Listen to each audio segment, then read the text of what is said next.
आज हम मिलने वाले हैं झारखंड के एक बड़े आईपीएस अधिकारी से जो पिछले 11 सालों से झारखंड में कार्यरत हैं और झारखंड के अलग अलग जिलों में रहकर अपनी कार्य प्रणाली की वजह से लोगों के दिलों पर राज करते हैं। मैं बात कर रहा हूं हजारीबाग के वर्तमान एसपी कार्तिक एस सर की। आज हमारी उनसे मुलाकात होने वाली है। आपको बता दें, काफ़ी तेज तर्रार आईपीएस अधिकारी माने जाते हैं और बोलने से ज़्यादा अपने काम में यकीन करते हैं। उन्हें चैलेंजेस बहुत पसंद हैं। जब मैं बात करता हूं उन्हें चैलेंजेस बहुत पसंद है तो कुछ उदाहरण देकर मैं आपको बताऊंगा कि लोहरदगा में रहते हुए अपने कर्तव्य निष्ठा का परिचय देते हुए उन्होंने एक युवक की जान बचाई थी अपने जान पर खेलकर। उन्होंने नक्सलवाद की कमर तोड़ दी थी। नक्सली या तो उनके रिजीम में सरेंडर करते थे, काउंटर में मारे जाते थे या गिरफ्तार होते थे। तो उनका कड़क मिजाज भी रहा है इस व्यवस्था को सुधारने के लिए, कानून व्यवस्था को लागू करने के लिए। आपको बता दें, उनका सीधा और स्पष्ट कहना है, खास करके अपराधियों के लिए, कि उनके रिजीम में अपराधी दोबारा अपराध करने के लायक नहीं रहेंगे। इस बारे में भी हम बात करेंगे कि वो ऐसा क्यों कहते हैं। बहुत सारी बातें हैं जो इंस्पायर करती है, बहुत सारी बातें हैं जो मोटिवेट करती है। आज के परिवेश में यूथ के लिए बहुत बड़ा संदेश देते हैं कार्तिक एस सर। उनसे मिलेंगे और वो तमाम सवालों का जवाब लेने की कोशिश करेंगे जिसके बारे में आप देखना चाहते हैं, सुनना चाहते हैं। एक आईपीएस को नज़दीक से देखना चाहते हैं कि उनकी ज़िंदगी कैसी होती है। वो झारखंड के बारे में भी बात करें, इसकी कोशिश करूँगा। चलिए उनसे मिलते हैं और तमाम सवालों के जवाब लेते हैं। चलिए अंदर कार्तिक एस सर के पास। सर, स्वागत है आपका दैनिक। नमस्कार। कोई बदलाव नहीं है, ये बेसिकली एज ए पर्सनालिटी बहुत सारा ट्रांसफॉर्मेशन आया है, परिवर्तन हुआ है अपना विचार में और चीज़ों को देखने का नज़रिया में। तो डेफिनेटली जो है as a common man police को देखना और एज ए पुलिसमैन पुलिस को देखना, इन दोनों के बीच में बहुत ज़मीन आसमान के अंतर है।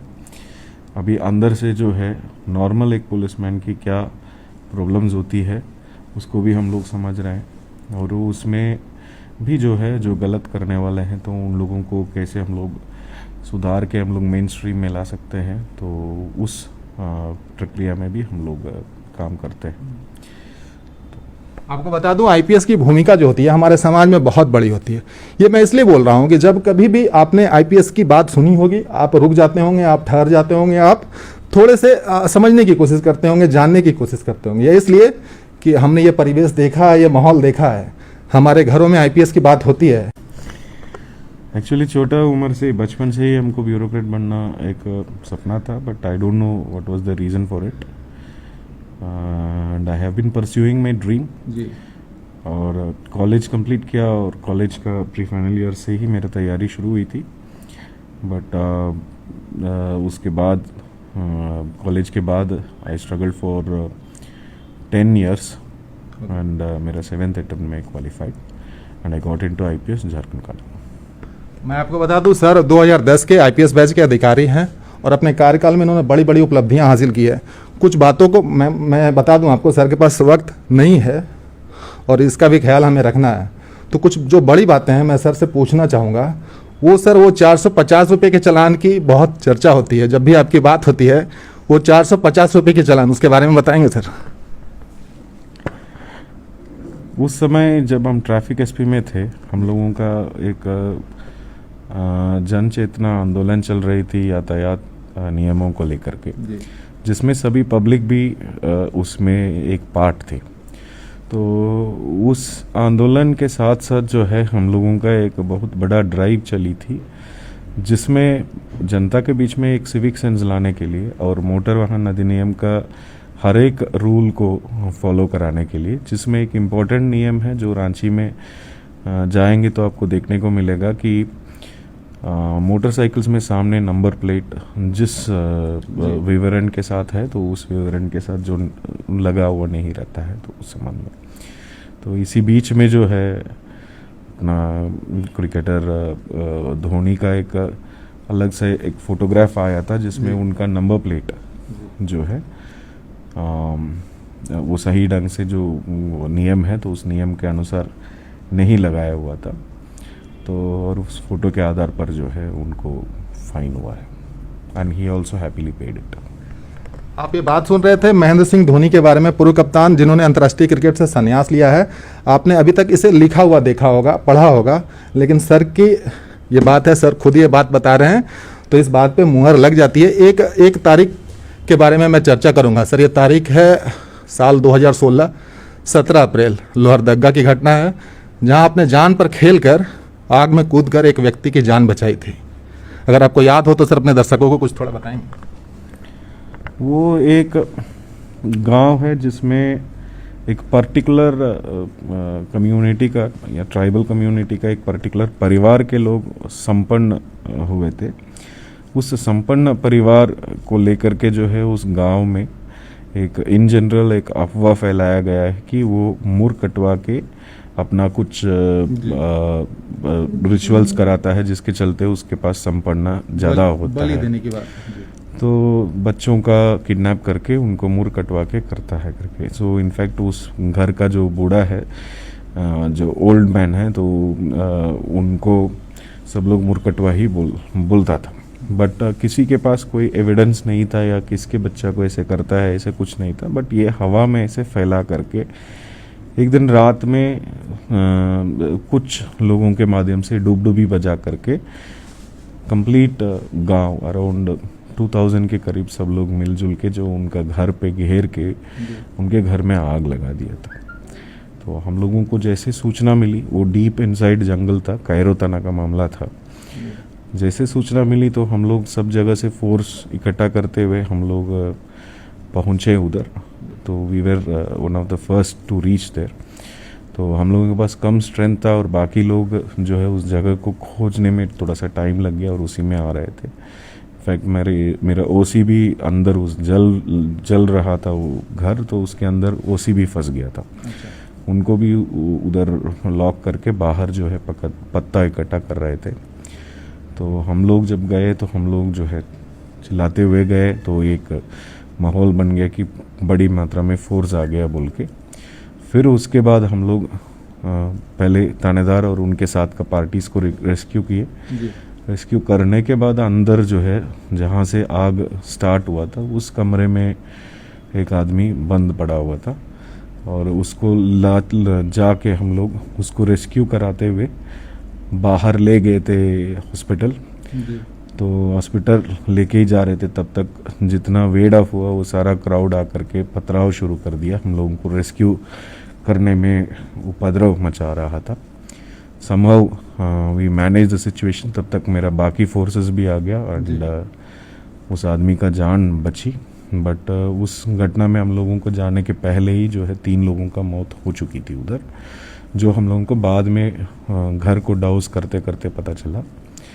इस पर्टिकुलर कांड में उसी रात में हम लोग रेड कराए, जो मेन आदमी है तो उन लोगों को अरेस्ट कराए। करीब 17 आदमी था उसमें, जिनको जो है हम लोग सजा भी दिलवाए और लास्ट ईयर उन सभी को आजीवन कारावास हुआ। सर एक और उसमें सवाल है सर, लोहरदगा की है। आपने एक जलप्रपात की भी खोज की है, एक वाटरफॉल की भी, इसके बारे में बताएंगे सर? लोहरदगा में हम जब ज्वाइन किए थे 2015 में, तो उधर नक्सल का प्रभाव ज़्यादा था। इनफैक्ट शाम होते ही सब लोग घर से भी बाहर नहीं निकलते थे। तो उस परिस्थिति में हम लोगों का एक होलिस्टिक प्लान थी कि कैसे हम लोग लोहरदगा का ज़िला को हम लोग विकास करेंगे। फर्स्ट टारगेट तो था कि उसमें जितना नक्सल ऑपरेटिव्स हैं तो उन सभी गैंग्स को टारगेट किए थे। और साथ साथ जो है जब भी ऑपरेशन जाते थे तो उधर का जो हसीन है उसका हम फोटोग्राफ्स खींचते थे और वीडियोग्राफी करते थे। तो फिर तब हमको लगा कि अब कल के दिन में नक्सल्स इधर से ख़त्म हो जाएगा तो एरिया वैक्यूम हो जाएगा और इधर जल्दी ही जो है फिर से उन लोगों का आने का संभावना हो सकती है। तो इस विजन के साथ इसलिए जो है उधर जनता के आवागमन को बढ़ाने के लिए हम लोग एक टूरिज़्म साइट का एक टोटल सर्किट प्लान बनाए थे और मानसून पेशदार उसका नाम रखे थे वो टूरिज़्म प्रोग्राम का, क्योंकि मानसून के सीज़न में पेशरार प्रखंड में वो देखने को बहुत सुंदर लगता था। एंड उधर बहुत सारा जल प्रपात थी and the queen of waterfalls बोल सकते हैं कि जो लावा पानी है which is actually a cascade, वो जो 900 मीटर से ऊपर से नीचे पानी गिरता है बट इन डिफरेंट स्टेप्स। तो लास्ट स्टेप में हम लोग जाएंगे देखेंगे तो it will feel like Mahishmati में जो फॉल्स दिखता है उस टाइप का वो फॉल दिखता है। तो सो एक टूरिज़्म सेक्टर को हम लोग डेवलप कराना है तो इट इज़ नॉट ईजी। तो हम लोगों का रोड का प्रोजेक्ट्स जो सैंक्शन हुआ था उसको सिक्योर्ड वे में वो रोड का प्रोजेक्ट्स कंप्लीट कराने में, इलेक्ट्रिसिटी का प्रोजेक्ट उधर कंप्लीट कराने में हम लोग इंटरेस्ट लेकर के बढ़ चढ़ के उसमें कार्रवाई किए। क्योंकि मेरा करीब 2 साल 2 महीने का टेन्योर था उधर जी। और उस पूरा टेन्योर में उधर का सारा जितने नक्सल दस्ता था वो सारा दस्ता जो है या तो कन्विक्शन मिला है अरेस्ट होकर के, या तो काउंटर हुआ है और या तो सरेंडर हुआ है। तो उसमें मुख्य नेता के रूप में जो नक्सल लीडर काम कर रहा था नकुल यादव, अराउंड उसके सहित टोटल हम लोगों के पास 18 नक्सल सरेंडर हुए थे और उनके दस्ते में जितना बाल नक्सली बाल दस्ता था उनका, उसमें से हम लोग 24 बच्चों को हम लोग रेस्क्यू कराए। सो विच वॉज इनफैक्ट साथ साथ उनका जितना आर्म्स अम्यूनिशंस था वो सारा आर्म्स अम्यूनिशंस लार्जेस्ट एवर रिकवरी हम लोगों को हुआ जो रांची में उनका सरेंडर प्रोग्राम हुआ था। तो ये जो है इसके पीछे एक और भी हम लोगों का एफर्ट था कि वो ताकि उनके जनता उनका मन का परिवर्तन लाने के लिए हम लोग बंदूक छोड़ो वॉलीबॉल खेलो के नाम पे एक वॉलीबॉल टूर्नामेंट चलाए थे जो आईपीएल के तौर पर उस छोटा सा डिस्ट्रिक्ट में रूरल एरिया में, बट आईपीएल के तौर पर बड़े पैमाने पे बहुत सारा प्लेयर्स रख करके अराउंड 800 प्लेयर्स था। तो अराउंड 80 टीम्स था टोटल। तो हर थाना लेवल पर फिर डिफरेंट लेवल पर 1.5 महीने तक चलता था। फर्स्ट सीज़न ख़त्म हुआ और सेकेंड सीज़न भी हमारे टाइम में हुआ विच वॉज हाईली सेलिब्रेटेड और जनता याद रखता है, जिसका फल जो है वो लोहरदगा में सबको मिला था। तो सर ये एक सवाल यहाँ ये पैदा हो जाता है सर, जैसे आप लोग के लिए मुझे लगता है बड़ी मुश्किल होती है जब आप उग्रवाद प्रभावित क्षेत्रों में रहते हैं, तो जनता का सपोर्ट कितना मायने रखता है सर आपके लिए? जनता जो है नक्सल्स को कहीं अपना संतुष्टि से कोई सपोर्ट नहीं करता है जी। जनता को अपने विकास से मतलब है जी। जब हम लोग विकास के लिए कमिटेड होके सरकार की हर प्रोग्राम जो है जनता तक पहुंचने में हर हर्डल को पास करते हुए हम लोग काम करेंगे तो डेफिनेटली जनता हम लोगों के साथ खड़ा रहता है जी। एक बार आपने सर कभी कहा है खासकर अपराधियों के लिए जो गलत रास्ते पे हैं कि आपके रिजिम में अगर कोई अपराधी अपराध करता है तो दूसरी बार अपराध करने के लायक नहीं रहता है। कुछ ऐसा ही मिला जुला शब्द रहा होगा, इसके बारे में सर बताएंगे? बेसिकली मेरा पुलिसिंग जो है हम जहाँ भी रहे हैं आई वॉज टारगेटेड पुलिसिंग रहता है जिसमें क्राइम कंट्रोल और इन्वेस्टिगेशन कंट्रोल जो है हम लोग टोटली जो क्रिमिनल ज्यूरिस्प्रूडेंस है उसके मुताबिक हम लोग करते हैं। कोई भी इन्वेस्टिगेशन होता है तो वी मेक श्योर कि कन्विक्शन रेट बढ़ाना है, कन्विक्शन कराना है। तो इसके लिए हम लोग बहुत रिसर्च करते हुए लोहरदगा से ही एक अलग से special investigation and prosecution unit हम लोग स्टार्ट किए थे जो पुलिस के अंदर ही सिर्फ प्रोसिक्यूशन एस्पेक्ट को कवर कर सकता है, जिसको हम लोग बड़े पैमाने पे बोकारो में भी इम्प्लीमेंट किए, सरायकला में लॉन्च किए थे, लेकिन उसको आगे उसको ज़्यादा मॉनिटर कर नहीं पाए और हज़ारीबाग में कराने के लिए हम लोगों का प्लान है।